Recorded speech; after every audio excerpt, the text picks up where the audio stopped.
Hello everyone, welcome back to another episode of Bible with Daddy Dabba. Last time on Bible Chapter Z, we looked at Chapter 8 of Exodus, the Plague of Frogs, the Plague of Gnats, and the Plague of Flies. But today, we'll be looking at Chapter 9 of Exodus, the Plague on Livestock. Then the Lord said to Moses, "Go to Pharaoh and say to him, this is what the Lord, the God of the Hebrews, says. Let my people go, so that they may worship me. If you refuse to let them go, and continue to hold them back, the hand of the Lord will bring a terrible plague on your livestock in the field, on your horses, donkeys, and camels, and on your cattle, sheep, and goats. But the Lord will make a distinction between the livestock of Israel and that of Egypt, so that no animal belonging to the Israelites will die." The Lord set a time and said, "Tomorrow, the Lord will do this to the land." And the next day the Lord did it. All the livestock of the Egyptians died. Not one animal belonging to Israelites died. Pharaoh investigated and found that not even one of the animals of the Israelites had died. Yet his heart was unyielding, and he would not let the people go. The plague of boils. And then the Lord said to Moses and Aaron, "Take a handful of soot from a furnace and let Moses toss it into the air in the presence of Pharaoh. It will become fine dust over the whole land of Egypt, and festering boils will break out on people and animals throughout the land." So they took soot from the furnace and stood before Pharaoh. Moses tossed it into the air, and festering boils broke out on people and animals. The magicians could not stand before Moses because of the boils that were on them and on all the Egyptians.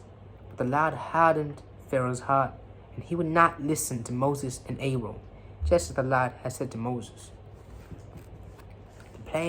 The plague of hail, not the hail of plagues. Then the Lord said to Moses, "Get up early in the morning, confront Pharaoh and say to him, this is what the Lord, the God of the Hebrews, says.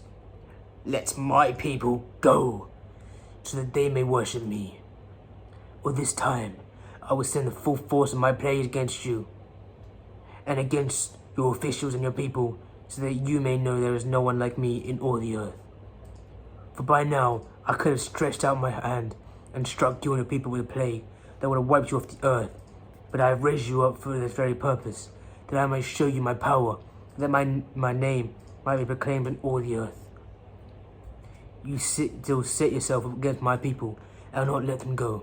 Therefore, at this time tomorrow, I will send the worst hailstorm that has ever fallen in Egypt, from the day it was founded till now. Give an order now to bring your livestock and everything you have in the field to a place of shelter, because the hail will fall on every person and every animal that has not been brought in and is still out in the field, and they will die." Those officials of Pharaoh who feared the word of the Lord hurried to bring their slaves and their livestock inside. But those who ignored the word of the Lord left their slaves and livestock in the field. And then the Lord said to Moses, "Stretch out your hand towards the sky, so that hail will fall over Egypt, on people and animals, and on everything growing in the fields of Egypt." When Moses stretched out his staff towards the sky, the Lord sent thunder and hail, and lightning flashed down to the ground. So the Lord rained hail on the land of Egypt. Hail fell, and lightning flashed back and forth. It was the worst time in all the land of Egypt since it became a nation. Throughout Egypt, hail struck everything in the fields, both people and animals. It beat down everything growing in the fields and stripped every tree. The only place it did not hail was the land of Goshen, where the Israelites were. Then Pharaoh summoned Moses and Aaron. "This time I have sinned," he said to them. "The Lord is right, and I and my people are in the wrong. Pray to the Lord, for we have had enough thunder and hail I will let you go, and you do not have to stay any longer. Moses replied, When I have gone out of the city, I will spread out my hands in prayer to the Lord.